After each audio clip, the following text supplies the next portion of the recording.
y'all? It's your boy eBay Fight Predictions in the building, and this is your UFC Vegas or UFC Las Vegas full card predictions. Petr Yan versus Merab Dvalishvili. Really awesome card, a lot of fun fights. We kind of got blessed that Nikita, Krylov, and Spann got called off a few weeks ago. Now we got it on this card, so this card's kind of stacked, and it benefited from that call off, or I guess that stomach injury from Nikita Krylov. But I love this card. It's a fun card. Obviously the main event's a banger. This whole card is filled with little fun fights and really close fights. Not like fights where you can be like, oh, that's the obvious favorite and that's the obvious dog. But this is a close matched up card. But yeah, overall, sorry for the late upload, y'all. You guys know I'm usually super early with that, and I want to fix that going forward. I want to upload these way earlier than I normally do, and I just got to get back on my routine.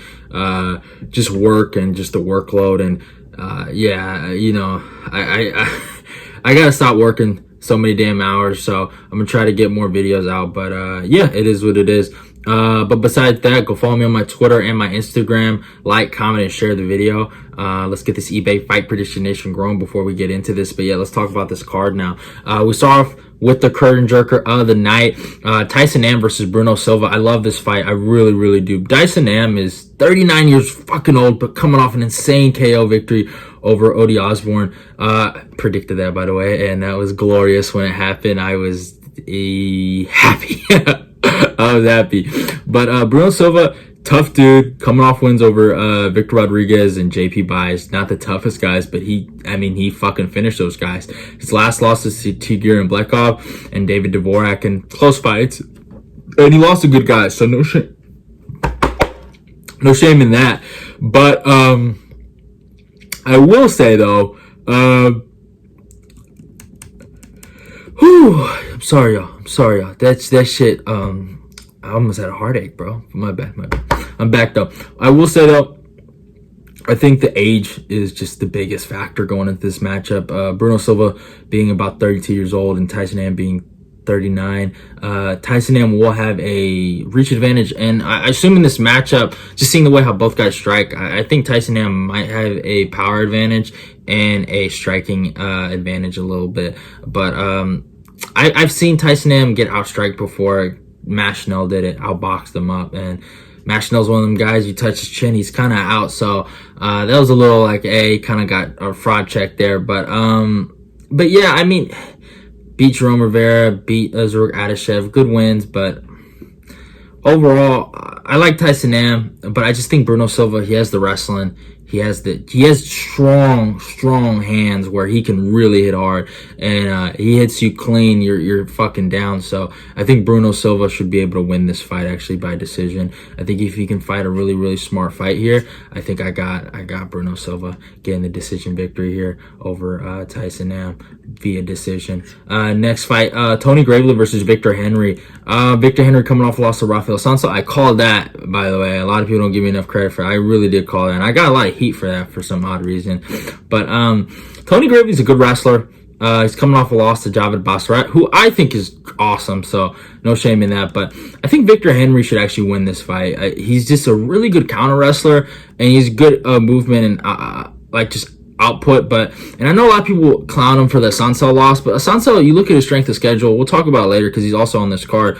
He's a completely different level of fighter to a guy like Tony Gravely. Assunção's a legitimate number one contender or top 5 fighter. Like that was his fucking ceiling, was either he was the number one guy that almost got a title shot and he just didn't because he lost a number one contender fight, or he's just a perennial top 5 guy. That's always been his ceiling. He has been nothing but less. Just recently he's gone on a slid, but he's always been that guy. Never forget that. And Victor Henry had problems, but besides that, Victor Henry beat Ronnie Barcelos, who's tough, and we saw Ronnie Barcelos beat Trevin Jones, so it's not like Ronnie Barcelos can't win a fight. I know fucking what's it called, he lost to Umar Nurmagomedov, but no shame in that. I think Tony Gravely, I mean, he got fucking smoked by Nate Menes, you know what I'm saying? Like, if that doesn't tell you something, it is what it is. I got Henry by decision here. I think just the output, the outwork, and just he's a good catch wrestler too. He can defend good takedowns, and I think he's just gonna give Tony Gravely some problems.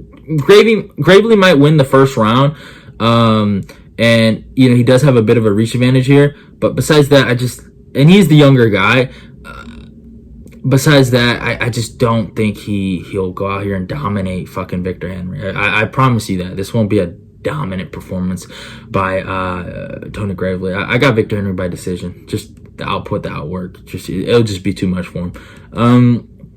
Next fight, JJ Aldrich versus Irene Lipski. Good fight in the female division. Both girls coming off losses. JJ losing to Erin Blanchfield. No shame in that. And then Irene Lipski is coming off loss to Mandy Baum. That just wasn't a good look for me when I picked Irene to get that victory over Mandy Baum, and she lost. JJ Aldrich has decent boxing, and she just lost to Erin Blanchfield, who is fucking a #1 contender, basically. I think JJ, decent boxing, doesn't really move her legs. She doesn't really switch stances, so she is somewhat, I wouldn't say basic, but you can just kind of figure out what's her lead leg, and you can chop down her legs that way.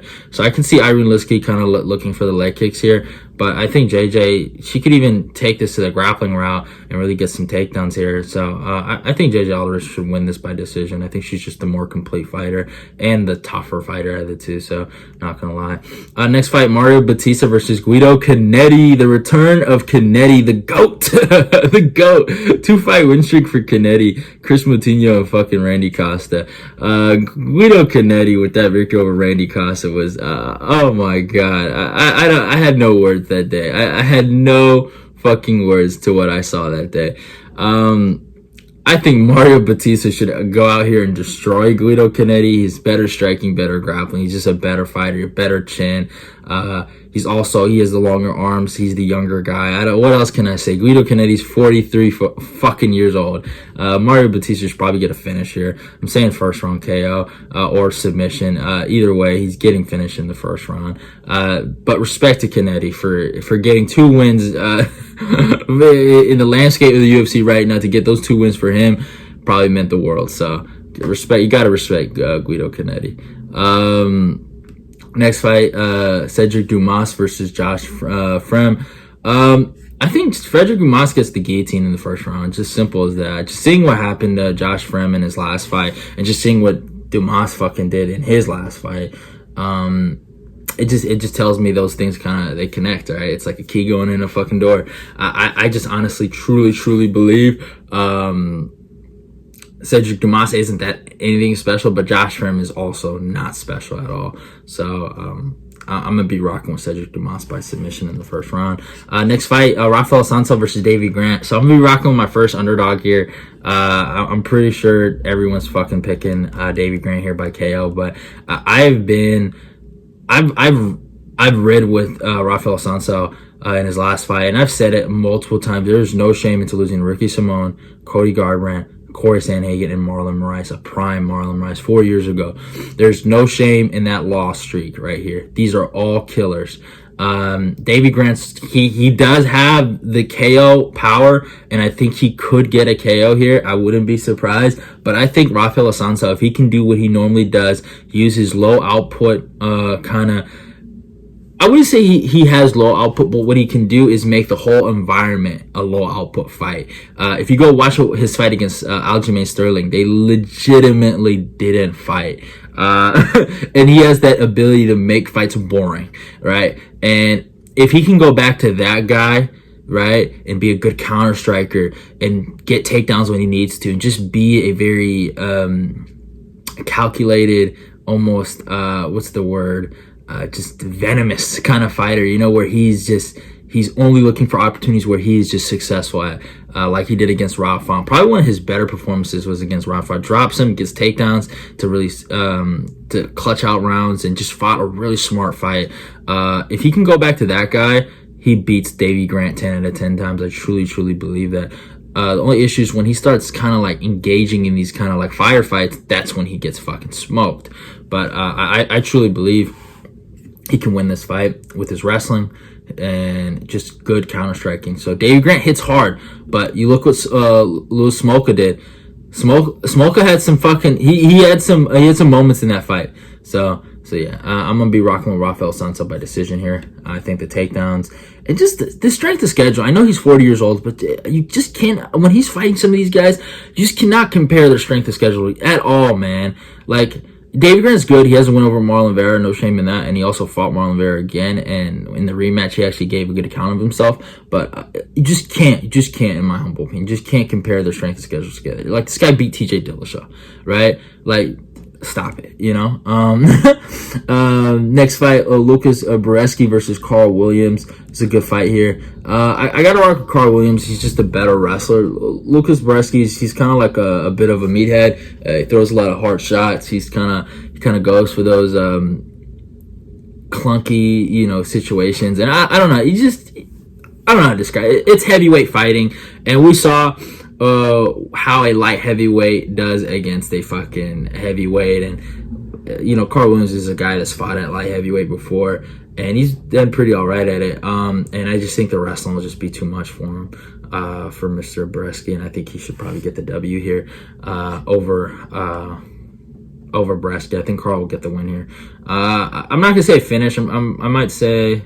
I'm gonna say a decision victory for Karl Williams. He's always been kind of a decision guy. Even when I saw him in the PFL Challenger thing, he was a bit of a decision guy.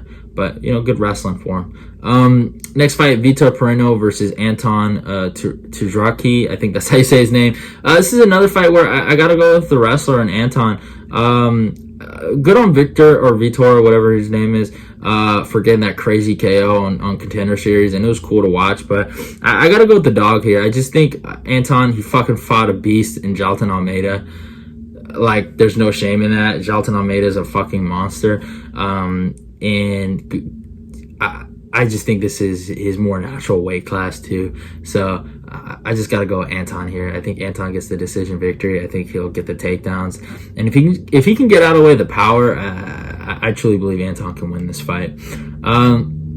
Next one, these next four are pretty good.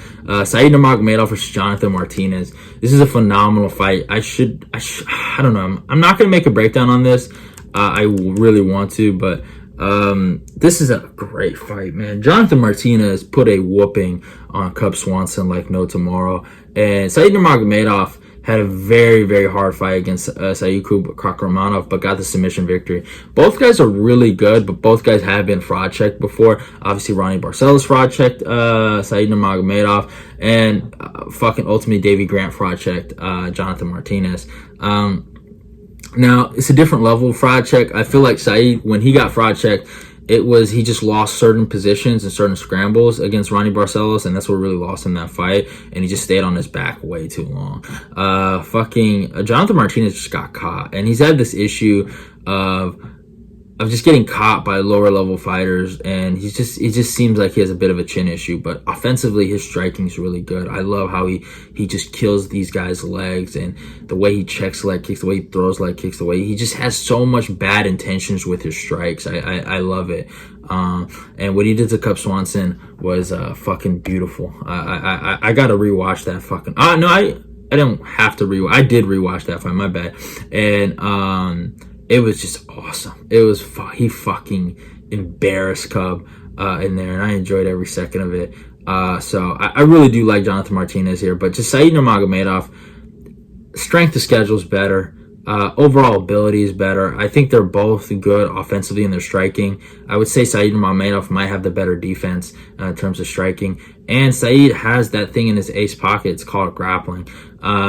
And I know Jonathan Martinez has had decent takedown defense, like he does, but I truly believe in this matchup. I just think Nurmagomedov can really go to his grappling, and I truly expect Nurmagomedov to be the faster fighter. I think the guy who has more power might be Martinez, especially with his legs and his hands. But and he can maybe wear on Nurmagomedov, but I think Nurmagomedov might have even a cardio advantage going into this matchup. I think he might outwill Jonathan Martinez. So I look at all the things, even though it's such a good matchup, and I love this fight, and I can't wait to watch it. I just think going into this fight, I just think Said is gonna win. I just think Said's gonna win. I got him winning by decision. I could even actually, you know, I'm going third round TKO. I think Said's gonna catch him. I actually think Said's gonna catch him.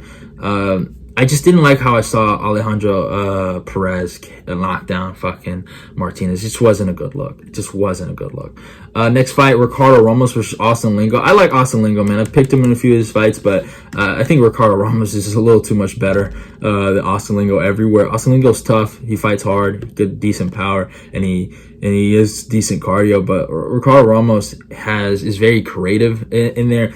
Good strikes. Fun strikes. What he did to, what's that guy? Chavez, fucking Danny Chavez, fucking SSG's boy. What he did to that guy was fucking beautiful.